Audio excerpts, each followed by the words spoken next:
Today's review, we're heading to Manchester and Cloudwater, and this is a double dry hopped IPA called A Barn in Edale Valley. It is a Waimea and El Dorado hopped, double dry hopped IPA. But what's it going to be like? Is it going to be up to the standards of the usual Cloudwater? Keep on watching to find out.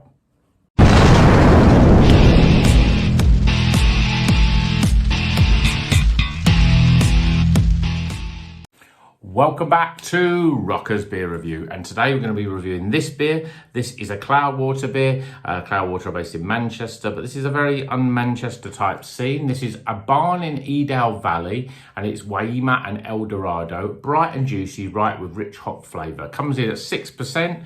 Obviously, it's a double dry hopped IPA. It says, we took the people of our popular double dry hop, the recipe, sorry, not the people I'm talking about. We took the recipe for our popular double dry hop pale, the Little Pump House, at Kinder Reservoir, and up both the strength and the hopping rate to create a beer that's brimful with bright, juicy flavours of lime, orange, nectarine and pear, full flavoured without losing anything in drinkability. So let's crack this open, get it out of the can into a glass and see what it's all about. I'm still a little bit concerned that I feel like I've had my best beer this year. If you may have seen the review that I did maybe yesterday or the day before for the Bruce from Overtone, and that was a New Zealand hop. Waimea, I'm sure Waimea is a New Zealand hop as well. But that was the beer that is almost, I keep thinking about it. I'm thinking, I want to have it again.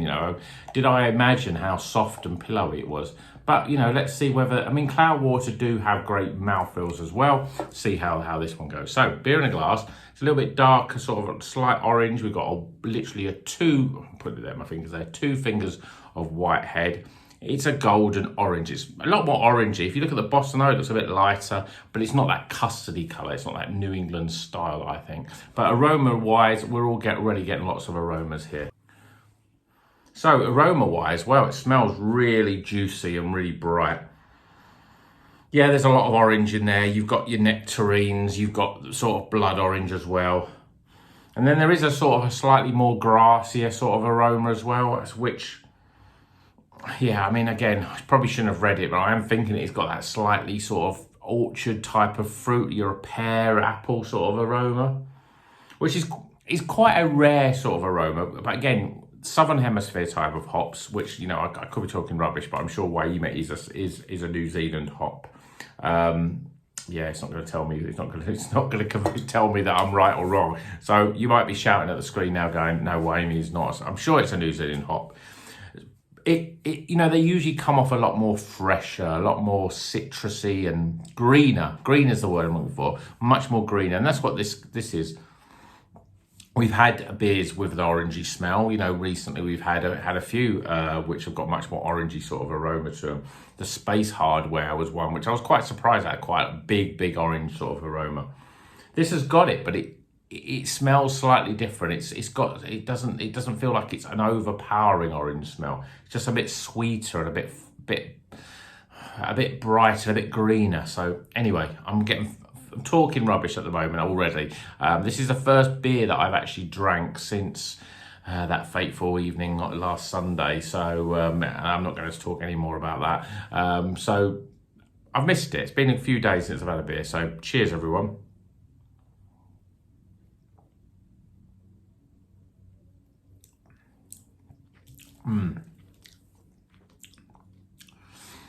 Yeah, this is one beer that's it tastes slightly different than it smells. So the flavour is all peach for me. You're getting peach and passion fruit and a lot less of the orange. There's a slight sort of orange in there. Very low in bitterness, and it tastes like, you've got a bit of grape in there, you've got a bit of gooseberry, you've got a lot of lemons and lime citrus.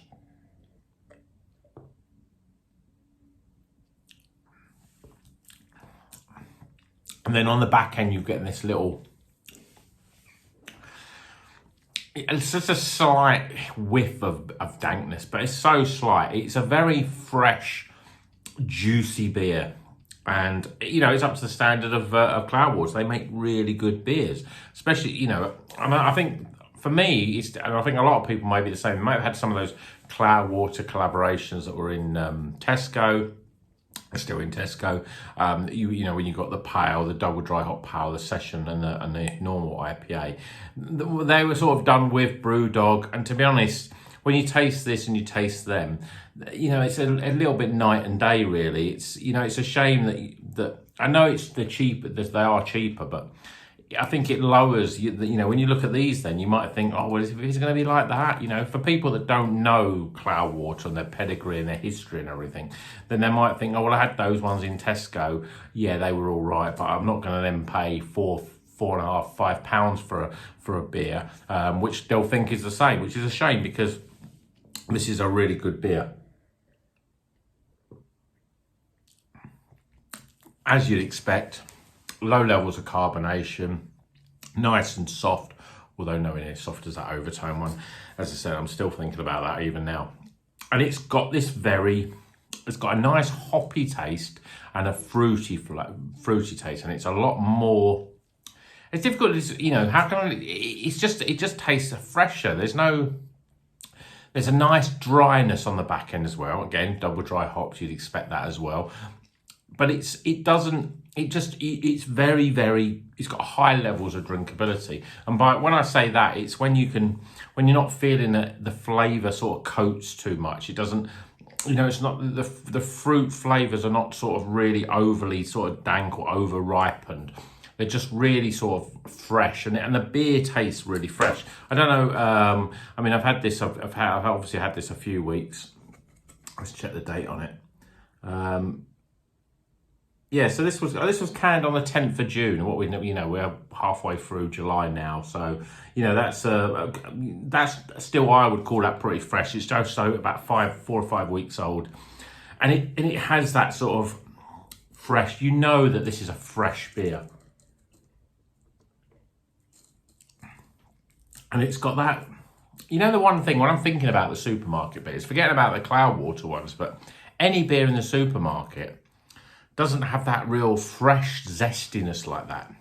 I mean, obviously you don't know how the supermarkets store and how long they've been on the shelves for, but you drink beer like this, and it is, you know, you could almost get to the point where you think if you could afford it, you wouldn't buy it from a supermarket. You would continually buy it from bottle shops or directly from the brewery, because there is definitely a quality difference, and it's not just in the flavour. Well, it is in the flavour, but it's I think as well, it's also how quickly you drink it, and you know, and obviously you know, hopefully that your bottle shop that you bought it from have sort of got it straight from the brewery and put it in a fridge, and obviously you bought it out of a fridge, and it's just going to taste fresher and a much more enjoyable beer. This is a cracking beer. I've gone on enough. Cloudwater, yeah, I mean, they're still in my sort of top 5, I think. They've got to be in my top 5 because, again, consistently good beers. But let's get some scores.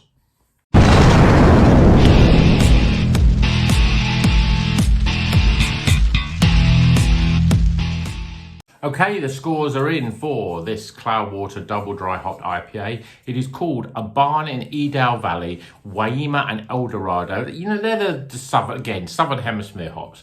But there is a slight, certainly, you know, obviously the last beer I drank, although it was a while ago, a good few days ago, was that Overtone beer. Please check out the review because it is a really good beer. It really bit my mouth there when I talked then. It's a really good beer, and I do gush a little bit about it because it was an experience that I just think that everyone else should share, really, and enjoy. But this has got those sort of Southern Hemisphere hops, and they're bright, they're light, and they're really good. And to be honest, I'm a massive fan of those New Zealand hops. But let's go through the scores. So first things first, aroma. Well, it's got that sort of Southern Hemisphere New Zealand hop. It's not quite as strong as your sort of Nelson Sauvin, but it's got that nice subtleness. You're getting gooseberry, you're getting kiwi, you're getting lime. There's also a little bit of sort of orchard fruits in there. Whether you'd sort of say, is it got a bit of grape in? Yes. Bit of melon, yes, kiwi fruit, but I was also getting a bit of, you know, sort of something real, much more fresher and crunchier, like a pear. I don't know whether it's because I read that it said pear, but it's not a flavour that we usually talk about much in beers, really. But it has got that real sort of fresh, crunchy sort of pear or apple flavour, aroma, sorry, and it's very inviting. So I'm giving it 14 for aroma. Appearance wise, well, it's your standard sort of IPA. It's not as yellowy and custardy as I like, but actually when you see it at the bottom of the glass there, it does look a little bit more. It's got a bit more darker. The head is sort of fairly well retained. It's there. It's a sliver of head. I think it looks pretty good. I'm giving it an 8 out of 10. Flavour wise,